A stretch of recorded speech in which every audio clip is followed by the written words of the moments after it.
We are just about set for the upcoming 2015 high school football regular season schedule.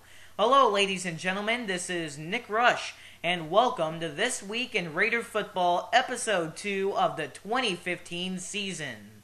And for a matter of fact, the regular season is just going to start up this Friday, August 28th, when Riverdale takes the trip over to North Fort Myers to take on the Red Knights for Week 1. But before we get into that, let's discuss last night's game where Riverdale traveled over to Cypress Lake to compete in their annual preseason contest versus the Panthers, and the Raiders came up big with a 41-7 win.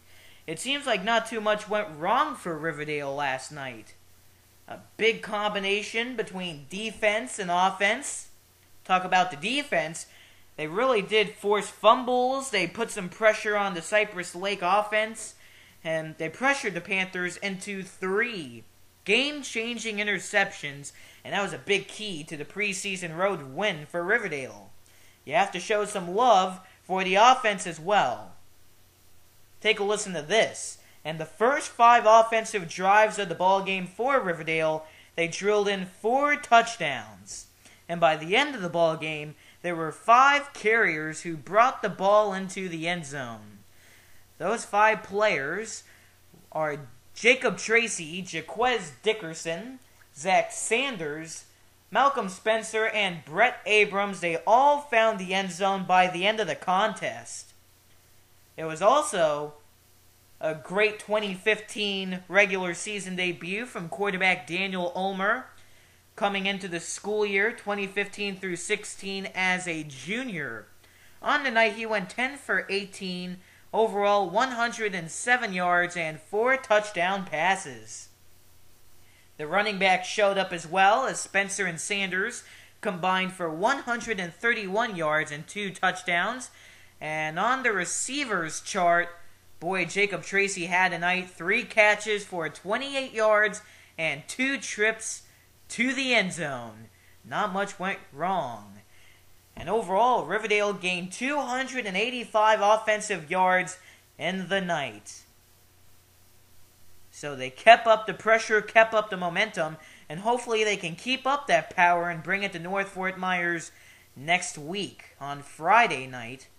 The kickoff to that ball game, Riverdale and North Fort Myers, will be at 7:30 p.m. But before we talk a little more about it, let's discuss last season for North Fort Myers as we go through their 2014 football schedule. The team was coached by Ernest Graham back in 2014. Overall, the Red Knights went 5 wins and 5 losses, and 3 wins and 3 losses in the district rival section of things. They started off the schedule on the 22nd of August last year, where North Fort Myers was at home against Boca Ciega. Unfortunately, on the website I'm reading this schedule off of, the final score was not reported, so unfortunately we cannot give you that. On the 29th of August, North Fort Myers was at home again versus Braden River, where the Red Knights were defeated by just a field goal, 35-32. And seems like they went on the losing streak in Week 3. When these two teams faced off, North Fort Myers at the Fort Myers Green Wave, and boy, weren't they the juggernauts last year. The Green Wave came up with a 32-7 win. So a losing streak for North Fort Myers. They were able to snap that on the 12th of September when they defeated Gulf Coast at home 34-30 and eventually got the winning streak going, starting on the 19th of September when, oh man, North Fort Myers defeated Mariner on the road 47-0, coming up with their first shutout of the season. They lost their next game on the 26th, 28-21 against Cape Coral, so they just fell by a touchdown, 7 points. They continued on, coming up with their second shutout of the season, 35-0 win against Cypress Lake. They were shut out for the first time of the season at Island Coast that next week. Talk about a whole lot of zeros on their schedule results last year. So they lost at Island Coast 35-0. Lost a second game in a row to Lemon Bay the next week out of Englewood, Florida. Made the trip over to North Fort Myers, but once again, North Fort Myers fell short by a touchdown. They were able to end off the season very hot, closing out the home schedule with a win against Dunbar 38-6, and they defeated Bishop Verot at Bishop Verot 50-14. Well, very rarely do you see a team make 50 points. I guess I shouldn't say it's rare, but it's definitely not something you see every ball game. But what a way for North Fort Myers to come out of the regular season. North Fort Myers went 5-5 once again on the season, and coincidentally, so did Riverdale at the end of 2014. As of right now, as Riverdale heads into North Fort Myers, the Red Knights are 0-1 after suffering a loss to South Fort Myers Wolfpack in the preseason contest. The game took place at NFM, but SFM came away with a 10-point advantage by the end of 4 quarters. 28-18 was your final score. That was a preseason game, so it did not count in the standings.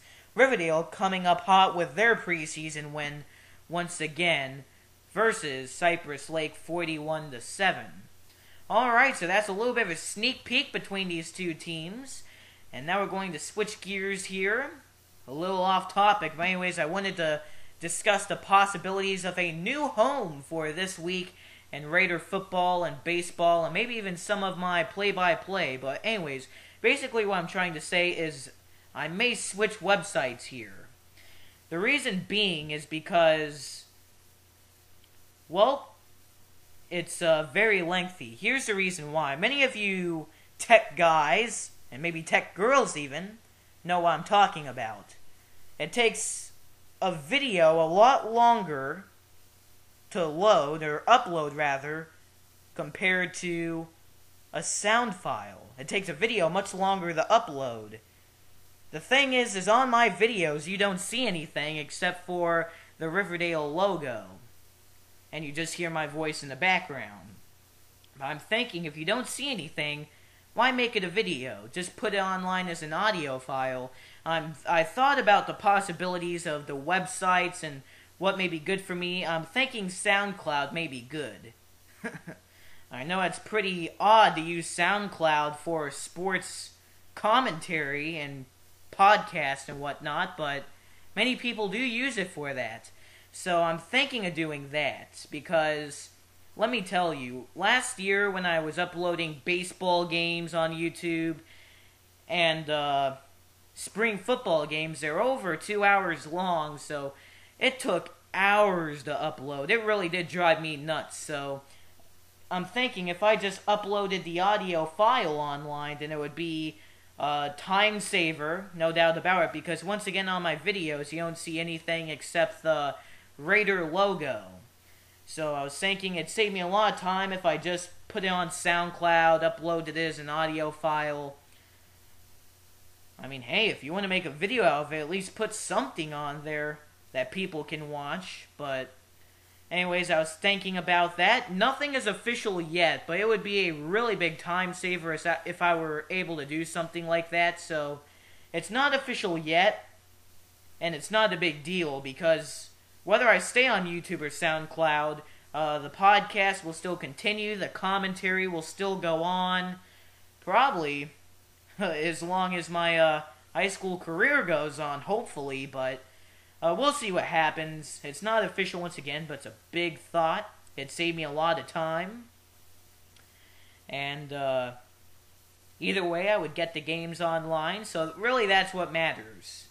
So it's a big possibility, and even if it does happen, I'll keep everyone updated on the situation. And even if I do switch over to SoundCloud, I'm going to keep the YouTube channel going. I'll probably post more to it. I'm not going to abandon it no matter what. So I'll still upload to my YouTube channel, but the podcast may find a new home. The commentary videos, or sound, audio files, that's the word I'm looking for. My mind went blank there for a second. Anyways, so just a thought. Either way, once again, I'll keep you updated. You don't need an account to listen to the SoundCloud files. All you have to do is type in my name and it'd be up, for instance. But once again, it's up for debate.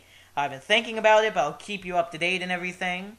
So just a thought, but as of right now, we are still with YouTube on the podcast, but it's just a nice thought to save me a lot of time. Usually it takes over 2 hours for me to upload a video, and for these podcasts, which are really short, 5 to 10 minutes, maybe shorter, maybe longer, I can wait it out for these. But those episodes that are over 2 hours long, because I'm calling a game, those can be a real pain to sit there and wait for those to upload. So it would save me a lot of time once again, but just something I wanted to think about and let everyone know of. But once again, I'll keep everyone up to date like I've said multiple times before. But back to business. That is just about to do it for today's episode of This Week in Raider Football. We will remind you of this week's game once again. Riverdale at North Fort Myers, Friday, August 28th, 2015. Kickoff at 7:30. The first home game for Riverdale will be the week after this week's contest. On September 4th, Riverdale returns to Carl Engel Field versus Palmetto Ridge. That game's at 7 o'clock p.m. And once again, that's on September 4th. So it's not too far away, folks, and we are very close to having Riverdale return with football. But as for right now, I will sign off, and that's just about to do it for this week's episode of This Week in Raider Football. This is Nick Rush, and thank you for listening to today's episode.